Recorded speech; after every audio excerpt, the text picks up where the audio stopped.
This is the Bigger Pockets Podcast, show 181. Maybe at 6 months, that would have been smart to go, okay, Lauren, this is not working for you. You need to change something. But instead, I waited all the way to 9 months. But I'm not a quitter. You're listening to Bigger Pockets Radio, simplifying real estate for investors large and small. If you're here looking to learn about real estate investing without all the hype, you're in the right place. Stay tuned and be sure to join the millions of others who have benefited from BiggerPockets.com, your home for real estate investing online. What's going on, everybody? This is Josh Dorkin, host of the Bigger Pockets Podcast, here with my co-host, Mr. Brandon Turner. What's up, man? Not much. It's been it's been a good week. It's been a good real estate week this week. Not that I bought anything, but I just hired a full-time contractor in-house. Oh, yeah, it's a big step. You fancy pants. I know. I got tired of having to call them all. You got a contractor. You got your racquetball partner kicking your butt. We don't want to talk about. That was really fun, by the way. I caught Brandon in the car because he was late for a meeting and. His racquetball partner was driving him around, and it was a rough morning. I think I think I won one game and he won one of eight. Yeah, he won 8. I won, and the one that I won, I only beat him by 1 point. By the way, he's like 83 years old. Okay, he's like 43, but all right, he listens to the show though, and he's an investor, so now he's gonna be mad at you for saying he's 83. I give him crap on the phone. That's you did. All right. Anyway, so yeah, it's more crap to you than it is to him, which is awesome. Yeah. I know. I just can't beat him, man. That's great. Anyway, so what's new with you? Just same old stuff, man. Working on building out. I spoke at this conference yesterday for National Association of Realtors up in Boulder, talking about podcasting of all things to real estate agents, which was interesting. It's always neat to talk to a new group of people about something that we're passionate about. So that was kind of fun. Nice. Did you mess up at all? I mean, how'd your speech go? Yeah, I started crying. Okay, good. Yeah, it was bad. No, it was great. I mean, what can You're natural. Look, even if I screw up, I could care less. I wouldn't know any different. So there you go. All right. Well, speaking of having a good week, this is a great episode today. I'm excited to introduce everyone to Lauren. She's awesome. And she is a flipper and a wholesaler, does a little wholesaling, but mostly we talk about flipping today in Southern California. Yes. Crazy competitive market. So if you guys are listening to this and you're having a hard time finding deals, or you're in a competitive market where it's just really, really hot, you're going to love this. You're going to get a ton out of it today. Yeah, she's got some interesting strategies that are working for her. And they certainly can work in other markets, but definitively for those tougher markets, I pay attention. Yeah, there we go. But before we get to that, we should probably cover today's quick tip. All right, today's quick tip is, I don't know if you guys are aware of this, but actually, if you recall, a few months back, we released a digital version of the book on tax strategies for the savvy real estate investor. And about a month ago or 3 weeks ago, we actually finally released the physical version of it. So if you've been waiting for the physical version of that book, you can get it by going to biggerpockets.com/taxbook or get it on Amazon. Perfect. Cool. Before we move forward, guys, if you're regular listeners to the show, please do. And girls.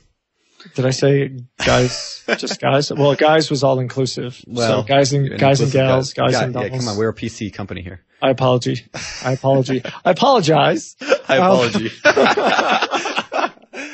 don't speak very well. No. I have a tough time. So please jump on iTunes, Stitcher, Google Play Store, wherever you're listening to the show, and do leave us a rating review. Those do help us out, and we do appreciate it. So leave us some feedback. Also, if you are also looking to learn, you're listening to the podcast, you're here to learn and, become a more successful investor, hear other people's stories. Another great way to do that outside of Bigger Pockets and our blog and everything else is our weekly webinar. We actually put on a webinar every week. We actually put on multiple webinars a week, some for business users, others for just, investors in general. And you should check out biggerpockets.com/webinar to find out what the next webinar is, and definitely show up and check it out because there's tons of great information there. There is. All right. Yep. Cool. Why don't we dive in? But before we have our show sponsor, we would be remiss to not mention them. So Brandon. All right. Today's show is sponsored by... If you've been listening to the Bigger Pockets podcast this month, you've probably heard me raving about our awesome podcast sponsor, RealtyShares.com. RealtyShares is making it super simple to diversify your portfolio by investing in real estate from your computer in just minutes. What I really like about Realty Shares is that all of the real estate deals are sourced and vetted by experienced investment professionals. They've crowdfunded over 1,500 properties across the U.S. Now, of course, keep in mind that all investments are risky and may lose value, and past performance is not indicative of future results. So visit realtyshares.com/biggerpockets to start investing in real estate deals in your neighborhood today. Once again, that's realtyshares.com/biggerpockets. All right, big thanks to our sponsor. We really do appreciate it. Without any more interruptions, let's get on to the show. Lauren Hardy, real estate investor in Orange County, focusing on the Southern California area, rehabber, wholesaler. Let's bring her in. All right, Lauren, welcome to the show. It's good to have you here. Hey, thanks for having me. Yeah, this should be fun. Talking about flipping houses, right? Is that right? You flip houses, wholesale, and all that good stuff? Yes, I flip and I wholesale. Very cool. You're in the very inexpensive market of Southern California, Orange County, correct? Yes, yeah. I live in Orange County, which is in Southern California, and it is a pretty high-priced area. Right. Awesome. And the reason I bring that up is because one of the chief issues that we hear from people about, investing in certain markets is my market is too expensive to work in. You can never do deals in Southern California. You can't find a deal in New York City. You can't find a deal, blah, blah, blah. So it's great to have somebody who is in one of those markets every time we do to say otherwise. So, definitely excited to hear your story. And I guess the first and most obvious question is, how did you get started in real estate? What was it that got you interested in real estate, and how'd you get into it? Well, I always had interest in real estate. My father owned several rentals in a small town called Uhrichsville, Ohio. It was where he grew up. So he taught me a lot about, owning rentals just growing up. I used to go to his rental homes in the summer, and he taught me how to just kind of the basics of property management and that sort of thing. So when it came time when I was graduating college, I knew that I wanted to get into real estate. I just didn't know exactly what. I ended up falling into commercial real estate, and I was doing leasing and sales of retail buildings, office buildings, that sort of thing. And it was the recession. So it really was not a great time to go into that industry, especially for myself. So I ended up taking more of a corporate real estate path. I worked for a development agent for Subway restaurants, and I got to sell franchises and build new stores and negotiate leases, fun stuff like that. So that's my start in real estate. Cool. So tell us about your first deal. What did that very first one look like? Are you talking my first flip project? Sure. Yeah, I mean, you're talking about her transition. Yeah, transition from working the job to having a business. Yeah. So I had a full-time job, kind of typical 8 to 5 schedule. And I had my brother who was already in flipping. He was flipping for a few years, and he had taught me the business and taught me a little bit of the nuts and bolts and said, hey, if you find a deal, we'll work on it together. I'll find the money. I'll fund it. I'll do everything, and we'll just split it 50-50. The only thing you need to do is figure out how to get deals and find a property to buy that has the right numbers. So I eventually did I got started in direct mail. I learned a lot about direct mail through your website, BiggerPockets. Nice. You guys, you didn't pay me to say that. That was an honest answer. I did a lot of research on direct mail. I read blogs and listened to, some of the podcasts that you guys had up, and figured out, okay, I'll get a basic absentee owner list and just start mailing letters and answering calls and making offers. And after, a few months, I actually got a condo in Laguna Niguel. And the numbers were really good. My brother said, yeah, let's do this.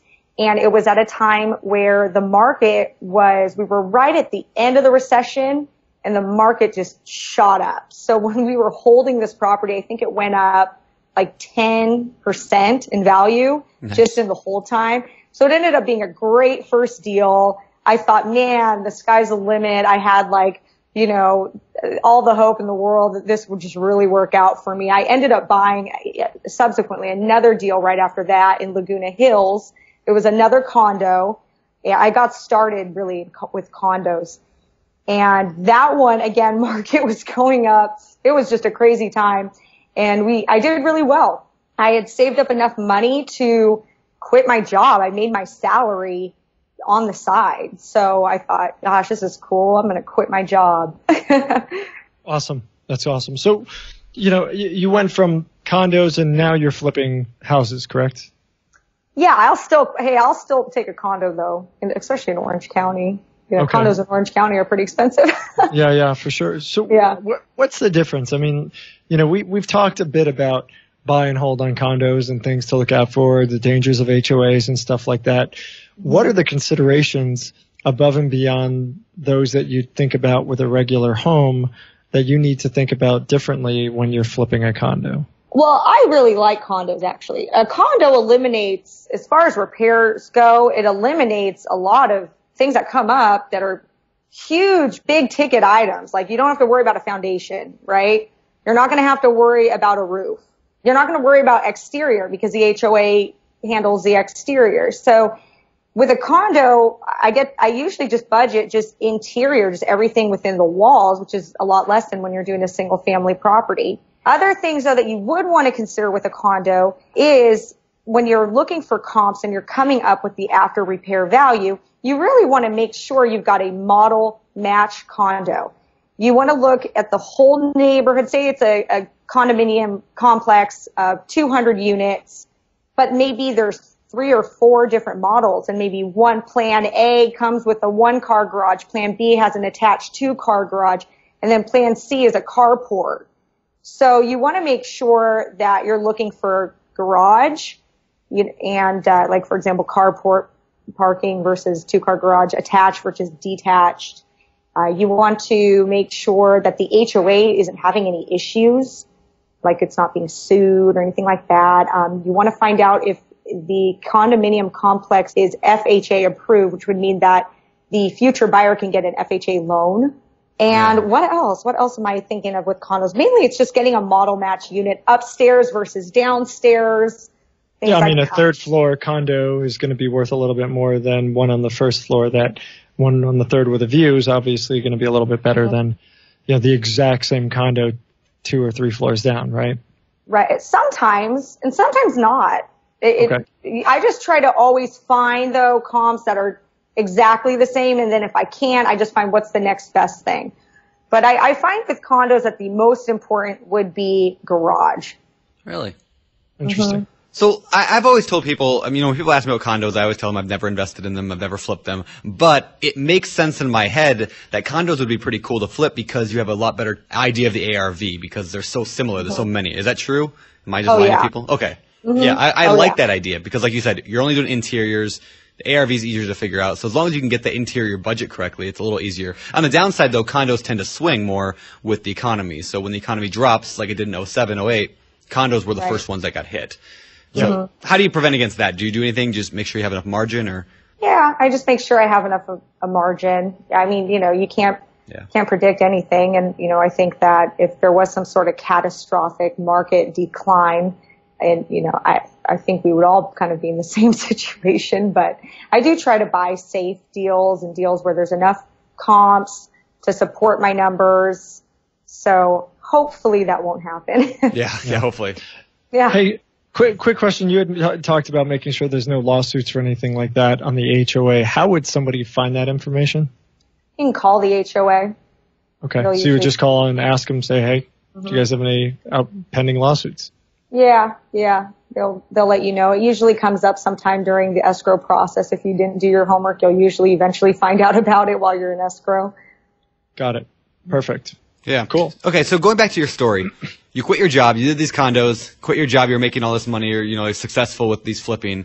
Did everything just go, good from then on out? Have you just been on an uphill climb since then? Yeah, no. Okay. Terrible, actually. Okay. Quitting my job was not a great idea. Yeah, it did not go as planned. How so? Here I am. I was doing direct mail. That was the only way I knew how to get property. I wasn't buying property any other way. I was mailing letters, getting calls. I was mailing letters in Orange County.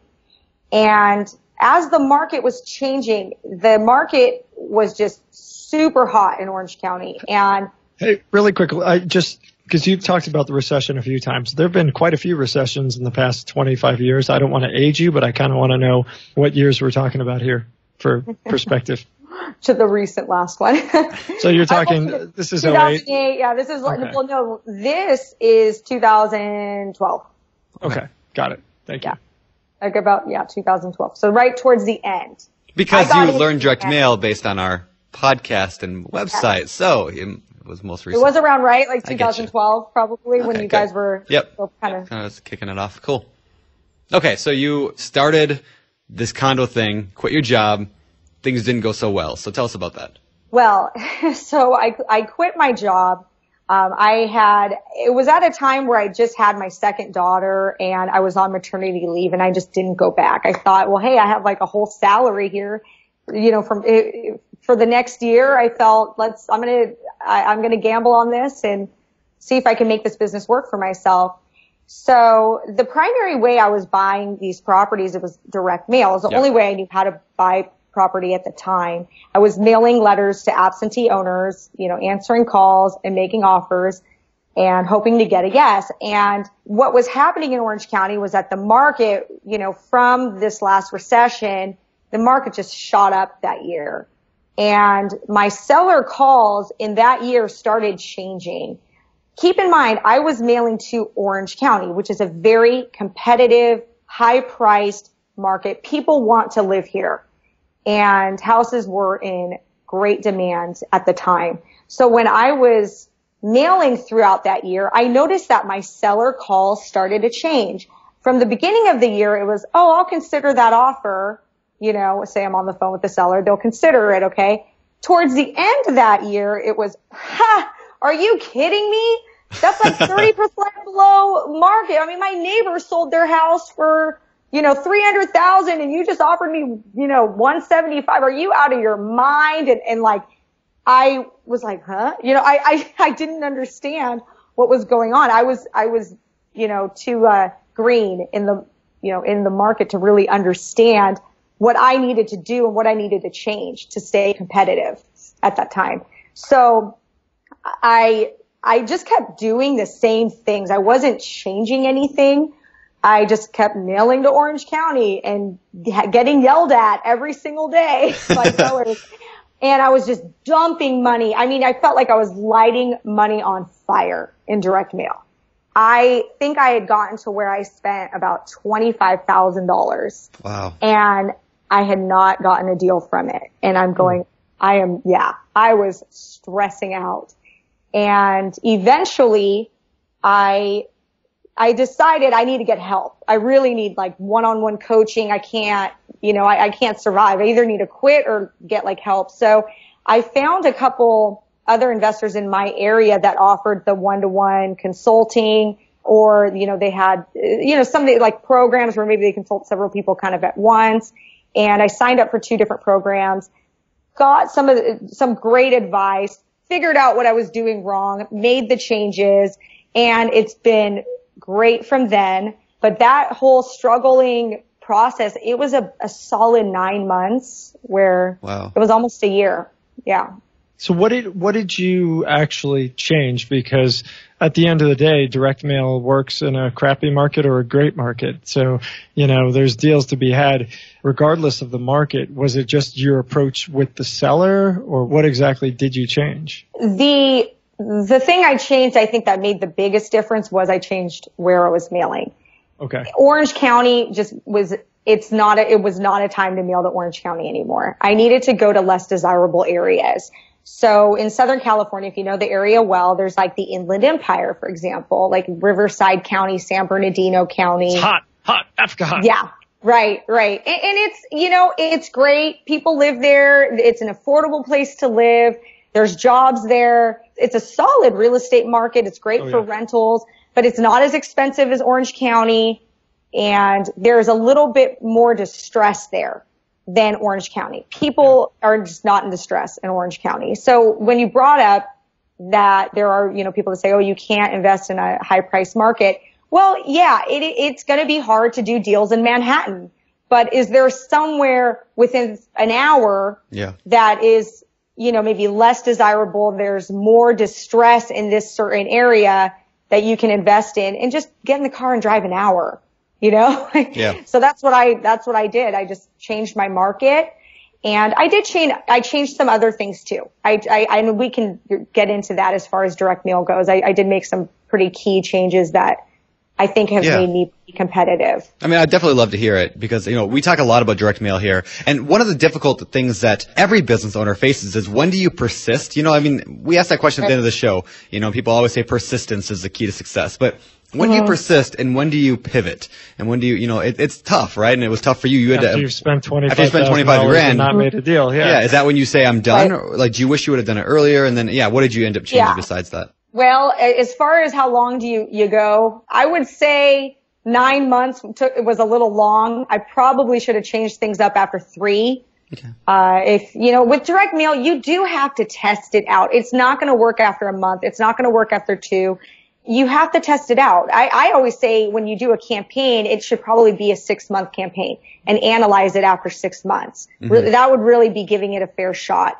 I do wish that at 3 months, I got maybe a little bit more nervous and kind of clued in of why is this not working. Maybe at 6 months, that would have been smart to go, okay, Lauren, this is not working for you. You need to change something.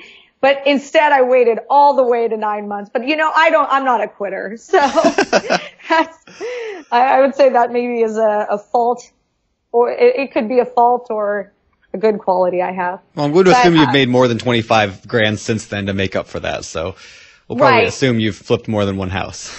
Well, at the end of the year, it was by the time it was about August, and I had to figure it out. So by the end of the year, I did end up I broke even that year. So I made the money back that I had spent at least, and I felt good about that. I thought, whatever, at least I broke even. Yeah. But it was a great learning lesson and a great year of learning. I paid for my education that year. Yeah, there you go. But so what you said you made some tweaks to the direct mail, some key tweaks. What were those? There were several that I could definitely get into, and I think that, these are the things that kind of help me be competitive. In my market, a lot of people are doing direct mail. In fact, when I talk to a seller, they usually tell me they get 5-6 postcards a week. So I have to stand out amongst those 5-6 postcards a week. So the first change that was huge was the market. What I learned to do with the help of just listening to different podcasts and different, real estate experts out there is to look at where your competition is buying houses. And a way to do that is you can pull a list from, say, a list provider like ListSource or REI Source. I don't know, wherever you guys pull your lists from, but you can pull a list of absentee-owned purchases in the last 6 months. And I like to take it a step further and say absentee-owned purchases, corporate-owned only for the last 6 months, because that shows the LLCs, and those are the people that are flippers. Yep. And say I'll take a county, I'll say, okay, LA County, absentee-owned, corporate, or absentee-owned and corporate-owned only, and I sort it by zip code, and I look at the zip codes and I figure out what are the zip codes that the most purchases are being done at. And you'll learn that it's actually good to chase your competition. There's a reason that all the purchases are in that kind of area. Like, for example, right now in LA, it's Lancaster. And those are the further up north. It's Los Angeles County, but it doesn't really feel like Los Angeles County. It's a little weird over there. No offense to anybody that lives in Lancaster. I'm going to get lost half our audience. That's it. I know. I'm going to get a bunch of angry comments. But it's, a less desirable area to live, more distress. And so I learned to change my market area based on where my competition is going. So they weren't going to Orange County. They were not in where I was. So that was the first thing I learned to do. I did that in all the counties. So you were looking over a specific period of time. Like right now, it looks like there's very few corporate purchases, corporate owned or properties in OC. Right. So Lancaster, you saw that there was just a considerable amount more. And so you shift there, start researching it to see what's actually happening in that market. Correct. And I shift every 6 months. I don't change my list a lot. I not compulsively. It's about every 6 months. I do the same analysis. I refresh it. And I go, okay, all right, it looks like I should spend my marketing dollars here in this part of LA or in this part of Riverside County. Like in Riverside, for example, it's Palm Springs, Palm Desert. I'm not going out there. But that is where, you know, the numbers look the best. It's where the most investors right now are buying, according to the research that I've done. So that's the first thing I changed, would be changing your market area. Okay. Yep. And I would say I did other things as far as my processes, how I handled the calls. That helped as well. That were game changers. I would say I didn't, you know, mail piece. I did change my mail piece. I changed to postcards instead of letters, because letters are pretty expensive. So I decided to go with postcards, but mailing to more people. So larger list size, but with a cheaper mail piece. So I could reach more people. Another thing that I notice people really mess up on with direct mail is they don't do repeat mailings. They just mail once, they just shoot it out there, and then they just hope they'll get a deal, and then they don't, and then they get real upset that it didn't work and they felt like they wasted a bunch of money. But direct mail doesn't work that way. Yep. You have to do repeat mailings. Like I would say every 4 to 8 weeks, whatever you can afford. Gotcha. I want to go back a quick second. The changing the market every 6 months. I mean, I like how you've gone to identify markets. I think that's kind of an interesting technique. I had not heard that before. What concerns me is obviously it's working for you, but what concerns me is, you know, changing up your markets within that. I mean, you're not looking at a small farm here. Los Angeles, Orange County, and Riverside counties are like looking at, you know, multiple states for many states. You know, I mean, that's the state of Iowa and Nebraska and, you know, North Dakota combined. Right. Probably. I'm just pulling that out. But so changing markets every 6 months, you know, shifting within this really huge, vast metro area that frequently, I wonder if there's any negative that comes along with that. I mean, now you have to relearn that entire farm. You have to relearn No. Okay. So that's where I probably confused you. Okay. I mail in LA County, Riverside County, San Bernardino County, and Orange County, but a little of Orange County. I don't spend that much in Orange County. Right. The zip codes that I choose, they're often the same every 6 months. Like, for example, 2 years ago, I still had Compton on my list, if that makes sense, right? Sure. So it doesn't really I don't change my market so much. It's, am I mailing to let me give you an example. Like, am I mailing to Long Beach or am I mailing to Lancaster? Should I spend more money in Lancaster or Long Beach? It's still LA County. Right. You know, or I don't know, like City of Riverside versus Corona. That's actually a very good example because, like, as property got very expensive in Orange County, buyers were going to like Marietta, Temecula. These are like the nicer areas of the Inland Empire. So at one point, Marietta and Temecula was on my list. And then it kind of moved more to like Riverside and like, I don't know, Highland and kind of like these little bit more in the boonies kind of cities. So no, I have a very large market. That's what I was going to say. I mean, my market is not, I mean, I can drive 2 hours to some of my houses. Right. Yeah. So and that's my point. I think the reason I ask it is because we have a lot of people who've never done this before. Right. And, you know, I would caution somebody who's never done this before to do what you're doing. I think what you're doing probably requires a little bit more expertise and experience. I mean, picking as vast a swath as you're picking, again, I personally think it's a bit big. I'm not here to pick on you at all because obviously it's working. What? But, you know, for somebody new, I would say, you know, like, hey, Orange County, you know, stick to Orange County, you know, smaller areas versus, you know, LA, Orange. I mean, these are monster areas that you're talking about here. Well, I think this is a Southern California specific thing because many investors here they have a very large territory because it is so competitive. Yeah. We do not have the luxury here to say, I only buy houses in these 3 cities. If you were like that, you would do 1 deal every 4 years. Like that's how competitive it is here. That's one of the mistakes I was making. I was only doing Orange County. Yeah. And I was getting killed. I wasn't buying, I went almost a whole year. I didn't buy any houses. And then what I realized is that my competition, the guys that were buying, 50 to 100 houses a year, they were everywhere. They were in LA. They were in Riverside. They were in, deep Riverside County, driving 2 hours to get to their houses.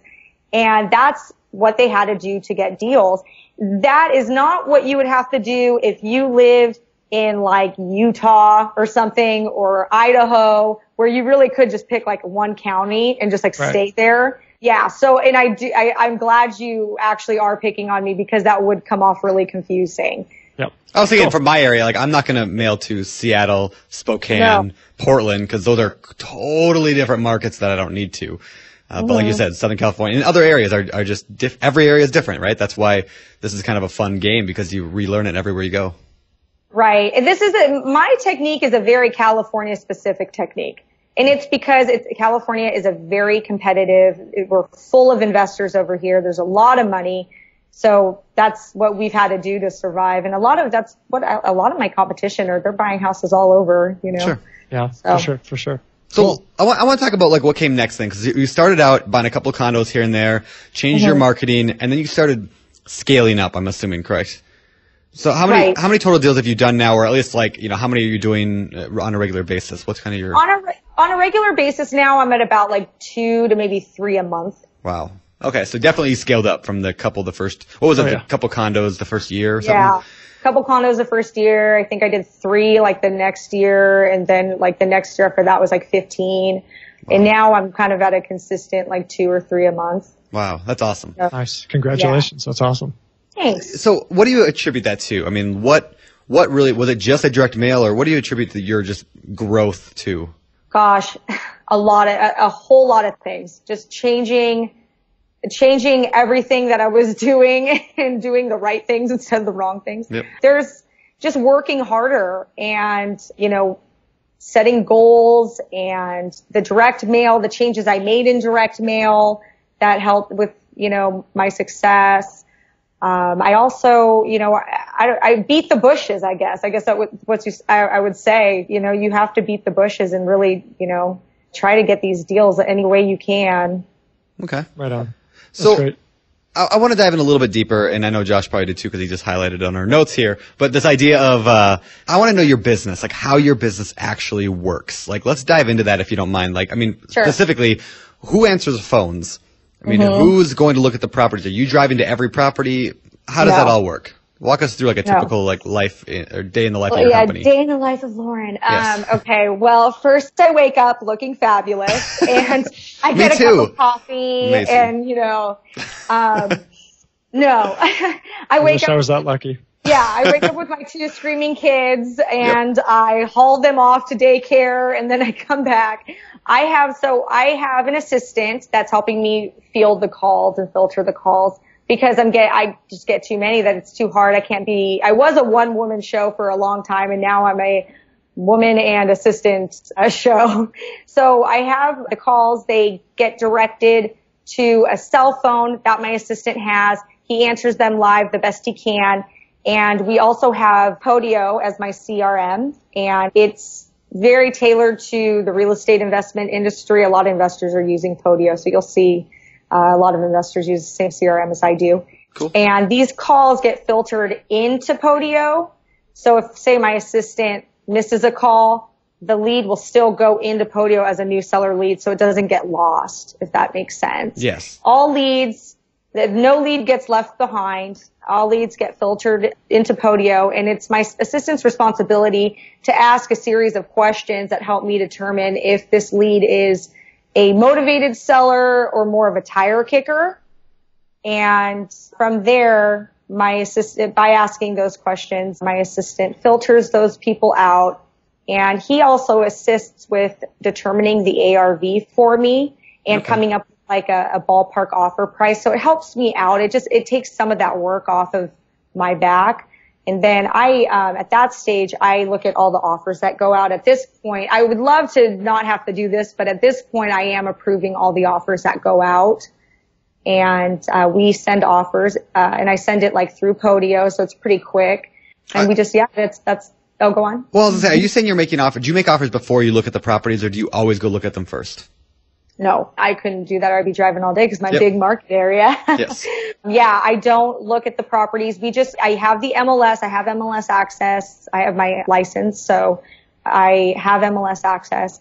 I find comps using the MLS.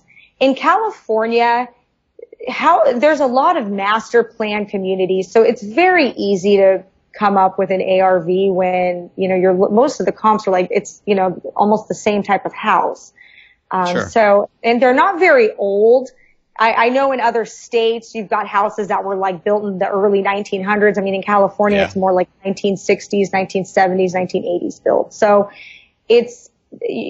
I'm not so concerned about the repair budget at this point. I kind of do like a per square foot number. We ask the sellers, is there anything additional other than cosmetic that we didn't need to know about? Like, for example, leaks in the roof, or broken air conditioner, or foundation problems. And we just budget. We just budget from there. And I come up with an ARV by, looking at the MLS. I use Google Earth to look at the property. So I kind of, I get an idea of what the property looks like. I could look at the whole neighborhood if I want to through Google Earth. And we come up with a ballpark offer price, and we just shoot them out. Gotcha. That's the name of the game, is get as many offers as we can out. Yep. I love it. So how many times has not going to look at a property actually bit you? It hasn't. I eventually look at them, just not initially. So at that stage, when I make offers, if they say yes, I try to encourage them to sign my contract, because I really don't want people to waste my time. Yep. I really don't want to drive an hour and a half to Hemet and then find out that she's been talking to 2 other investors, and I'm meeting 2 other investors there, and she's just playing us all against each other. That's happened to me. So what I do now is I really encourage that they sign the contract, so at least I've got something to hold them to. And then at that point, I'll go look at the property. And if we are really off on the repair budget because of something that was unforeseen, then we just ask for a price reduction. I have a contingency, just one contingency in my contract that allows for an inspection. Yep. So yeah, I do almost the exact same thing as you do. I mean, like, I don't want to, I'm a busy guy. I don't have time to go look at 10 properties a day. So I shoot out offers. Now, I don't actually generally make them sign it because my market is 20 miles, right? I'm not driving 200 miles or whatever. But yeah, the same thing. Like, I don't want to waste my time. People ask me that all the time. How do I go make offers all the time if I'm, that's all I would be doing? And you don't necessarily have to do it. So yeah, I want to at least get a ballpark number of where they're at before I go step foot in their house. Like, I don't want to waste time.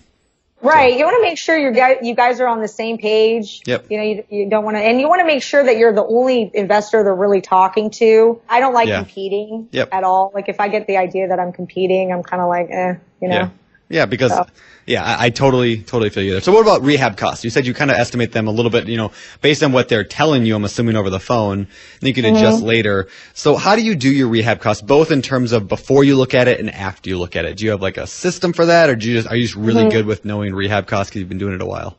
I'm not that good. Okay. I wouldn't say I'm that good. I do a per square foot number. Like, I'll do about $25 per square foot. Okay. And then if they say that, if I could see on Google Earth that like the house is like really beat up looking, or if they like let me know that, say, it needs a new roof or something like that, I'll just add so I'll do $25 per square foot for like cosmetic. And then if it needs a new roof, I'll add like $7,000. There's no exact science to it. It's just kind of, I just add maybe $5,000 here, $7,000 here. If they say it needs new windows, for example, $5,000. Okay, whatever. I just kind of, and then I maybe round up. So if we're at like 36,000, I'll say, okay, $40,000 rehab. Yep. To come up with the offer. Cause I mean, really you're coming up with just like a ballpark offer. They're always going to negotiate it up anyway. I feel like every offer you give them, they don't normally say yes. They're normally, they start negotiating anyway. So that's what I do at that point. And then when I get a signed contract, I just send my contractor down there. I have, purchased houses where my contractor looked at it for me. versus myself, because in the end, I mean, he's more of the expert than I am. Yeah. So and I usually, when I get the bid, I'll look, okay, was I off? Was I not? And make the decision from there. Yeah. So how I know you said it's never kind of really bit you, which is good. So let's take an example of a house. Let's say it's a $300,000 house and you estimate whatever you estimate, $50,000 in repairs up front. You go in and you find out it's, $150,000 to actually repair it. Right. What happens then? I have a little sit down chat with Mr. Seller and let them know that their property is in pretty bad shape, worse shape than they described over the phone. And it turns out that your property needs $100,000 worth of work, and it's more than just cosmetic. And so with this kind of property, Mr. Seller, I'm going to have to reduce my contract price to this. Yep. How many times have properties actually fallen out of contract because of that? It happens. Yeah. I mean, it happens. Is it a lot? I mean, is it like... not a lot though. Not a lot. Most of the time the sellers are pretty honest over the phone. I've had some situations where the sellers aren't exactly forthright with things, but I mean, it happens. It happens. I had recently, the one that's coming to mind is I had a seller forget to mention that the tenant was on a year-long lease. And he had actually said it was month to month, and there's a big difference in that in the state of California. So we went and toured, and the tenant pulls out this lease like, nope, I'm not moving till like November or something. And we're going, what? So we actually got we got a pretty significant price reduction to deal with that problem. And we ended up getting the tenant to sign a cash for keys agreement. Oh, cool. So it worked out. For those who don't know what that means, can you explain how you did that or what that was? So the tenant in that situation could have stayed till, let's just say, November. And in the state of California, even though the properties change hands, I have to honor their lease. Yep. Well, we don't want to do that. I don't want to hold a property till November if I'm a flipper. So we go approach the tenant and say, hey, we'll give you $3,000 if you move out in 60 days. How's that sound? And then they usually want more. Yeah. So we ended up, I think that tenant ended up getting around $6,000. But in the end, it really came from the seller. Because then we asked for a price reduction because of that. So it ended up working out, and the tenant signed the agreement, and, hopefully they will move out in 60 days like they had, signed on. So. Nice. Awesome. Nice. Hey, so on your flips, we talked about acquisition. We talked about negotiation a little bit. On the flips, you had mentioned you've got a contractor. What role do you play in the actual construction rehab portion of the flip itself? I pick up the phone and ask when we're going to be done. Role, I guess you'd say. That's about it. Right, in writing checks. So you have to have a contractor you can trust quite a bit for that. Yeah. I do. And they have there's kind of like a design plan. Are they coming up with that, or are you coming up with that? A little of both. My contractor does a lot of flips. I found him actually through referral. I think that's the best way if you want to look for a contractor, is ask fellow flippers in your market for a contact. Yeah. So I had found that contractor actually through my hard money lender. So that, that's another direction. If you're looking for a good contractor, ask everybody. I mean, even your hard money lender might have a really good contact. And so that being said, this contractor does a ton of flips. He's got wholesale prices on certain things, certain items, and we just stick to the basic stuff that he's putting in all his jobs.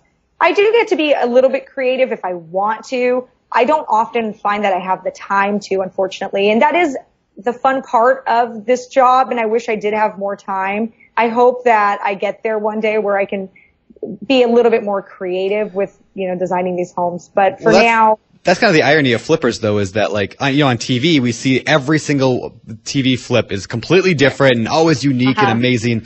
But most flippers I know that are successful in doing volume, every one, it looks the exact same pretty much. Right. Yeah. Right. I know. It's a shame that I guess the TV shows, though, wouldn't really be that interesting if they just took video of me answering calls all day. That would literally be my flipping show would just be me at my desk answering phone calls. Yep. So Yeah. That's funny. Yeah, it's Nice. exactly. Actually, I was talking to somebody about a TV show the other day, just some lady who was trying to put together one and talking about Bigger Pockets members that she could use. And she's like, well, she asked, do most flippers do their own work? And I'm like, actually, most of them I know don't. She's like, well, for TV, we would want them to. And I'm like, oh, okay. I know, right? Yeah, like very specifically, we're going, Oh, we know they that's don't. fake. Yeah, Right. we want them to. And so we would Right. have to have them act that way. Okay. Right. I know. I love like on the shows when they're like laying tile. Yeah. And I'm like, you don't do that Yeah. ever. Yeah. Like you don't really do that for real. Come on. I Yep. know. But Yep, exactly. again, it makes for good TV. It does. So. It does. All right. So you mentioned hard money lenders. Is that how you're funding your deals today? Yes, partially. Hard money and private money lenders. Okay. What's the difference? Hard money lender is, like a company that actually, this is what they do. Like you guys had mentioned the Norris Group in our area is a hard money lender. I mean, they're like company that this is what they do. They essentially raise money from private money lenders and they give their private money lenders a certain interest rate or percentage or whatever. And then they probably get maybe a couple points above that. And then they lend money to people like me. So I do get some hard money. Hard money is pretty expensive, mainly in the points. It's expensive, but it's the cost of doing business. So I am thankful for my hard money lenders. And I do, private money is more like friends and family, and private money is more flexible. You kind of make up your own terms. It's whatever works out for you all. So I've got some great private money lenders as well. Okay. And how does our listeners, how do they start getting private money? They just go and call up their mom and dad and ask them, or let me Call dad. There you go. That's what I did. It's friends and family. It's talking about what you do, getting the message out there, letting everybody know what you do and that you're looking for more partners would be maybe a good way to say it, rather than I'm just looking for money. It's, I'm flipping houses. I'm doing really well. I'm looking for more partners. Anybody interested in doing this with me?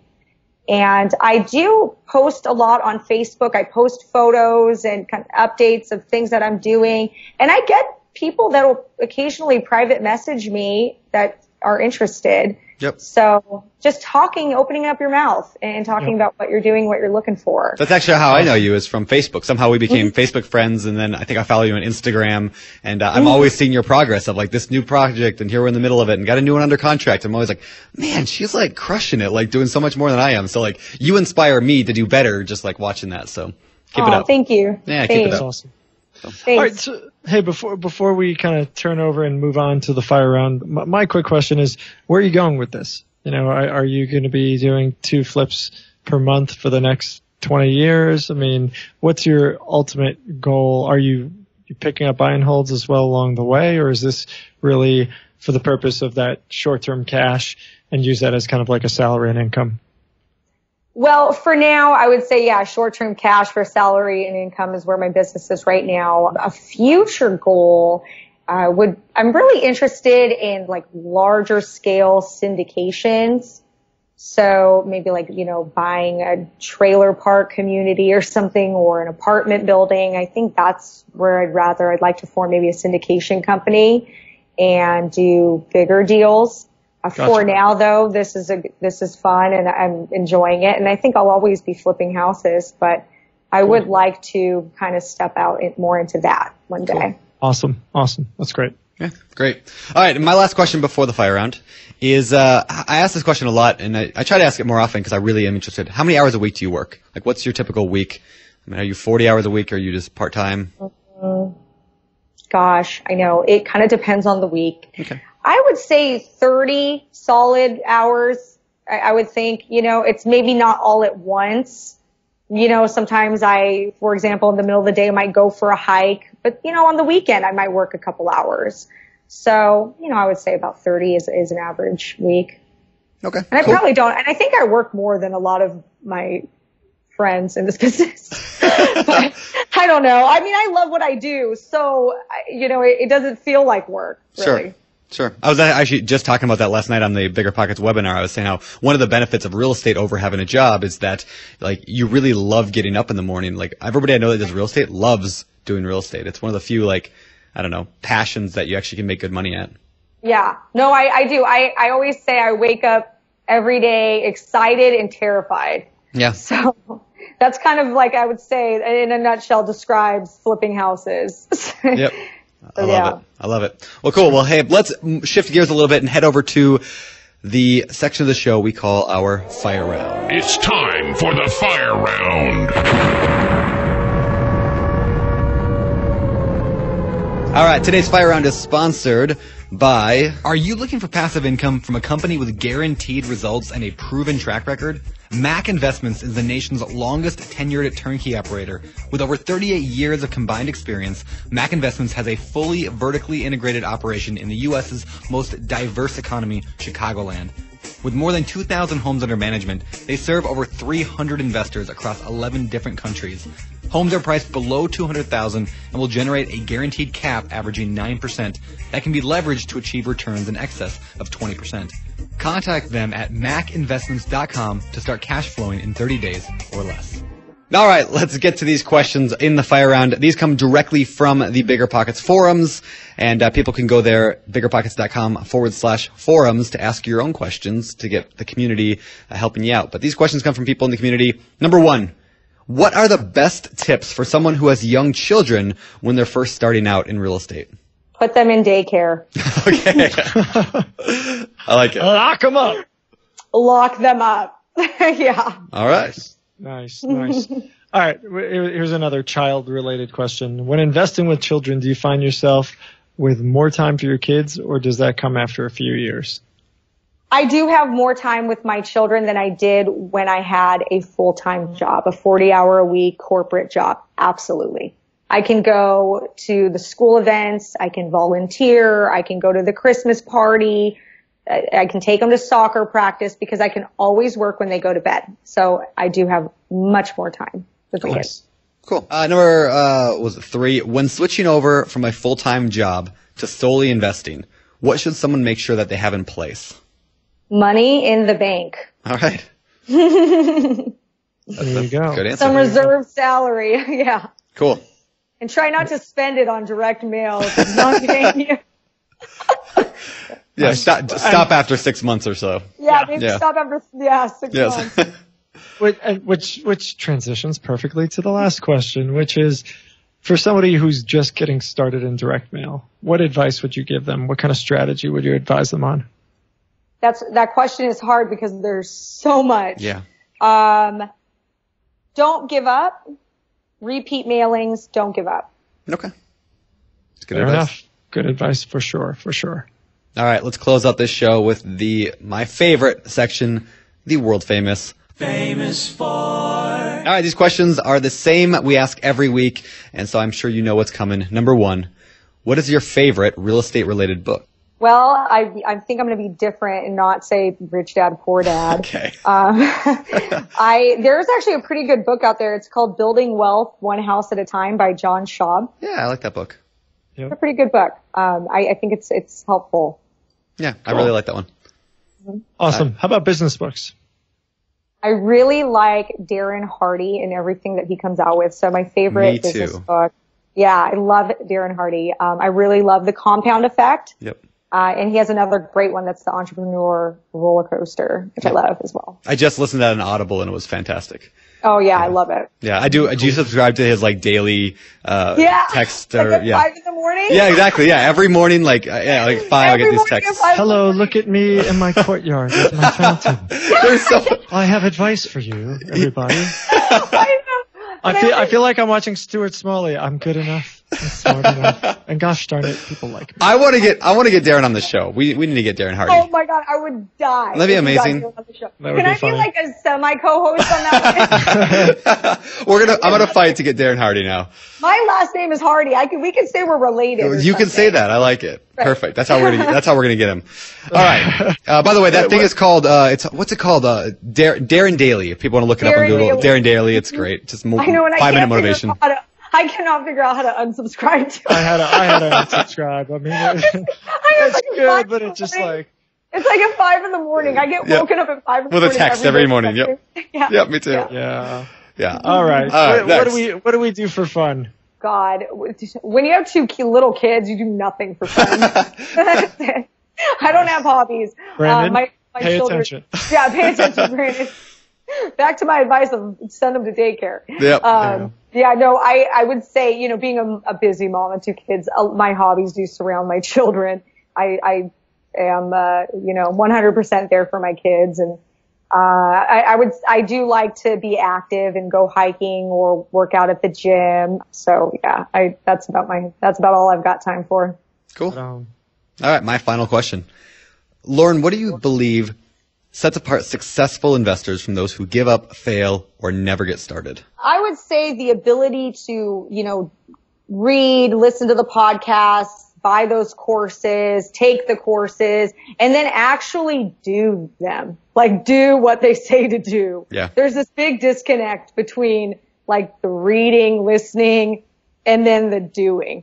Yep. So somewhere in the middle, people just get real lost. So. Yep. We have a course on Udemy, I think udemy.com. We have like an ultimate beginner's course. We also have the same version on Bigger Pockets. It's a free course. Anybody can take, right? But I looked at the stats and it's like 95% of people who start it never finish it. It might even be worse than that. It's like 98% now. Like it's just people never actually do what they're going to do. Or the same thing with books. People start books, they never finish them. Yeah. Oh, I mean, that's totally me. Yeah, me too. I totally don't. I'm preaching to the choir here. I know, yeah. I totally tried to read like Think and Grow Rich, and I was like, I'll just read the chapter names, and I find it. So. Oh, that's funny. Funny. All right. Before we let you out of here, where can people find out more about you? How can they link up with you? Obviously, you're on Bigger Pockets. But... Yeah, I am. I am pretty active on Facebook and Instagram. And I hope to one day have enough time to start a blog, which I have the name for it. My Instagram name is This Mom Flips, and I have the URL for my blog, but I haven't started it yet. So one day, maybe one day. But yeah, find me on Instagram or Facebook. It's cool. Lauren Hardy and This Mom Flips on Instagram. Fantastic. Well, Lauren, thank you so much for coming on. We really do appreciate the time. Awesome. Thanks for having me. All right. Thank you. See you around. All right, everybody, that was Lauren Hardy. Lots of good information for those flippers out there, especially those in the larger metros.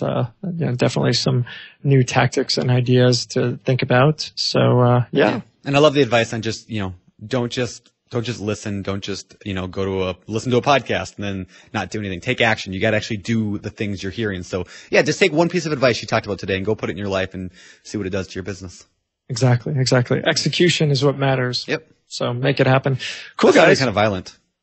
Execution matters. Execute them. Put them in the Iron Maiden. What? Are you British now? No, it was a line from Bill and Ted's Excellent Adventure. I never saw it. You've never seen Bill and Ted's Excellent Adventure? I know, it's weird. It was like just beyond my age when that came out. Yeah, you should watch it. Maybe I'll rent it with Heather. And that was it's a fun movie. You should watch it. That was like Keanu as like he was first coming up, and it was really quite fun. Pre-Matrix Keanu. Oh, way pre-Matrix. See, I was like Matrix Keanu. That was my first like rated R movie I ever saw was The Matrix when it came out. Like I was like in I think early high school, late middle school. Yeah. And, pre-17. This was when, like, Keanu Reeves was the teen star. Nice. So, like, doing teen movies. Yeah. So, probably, like, 40 years ago, 50 years. Something like that. All right. All right, man.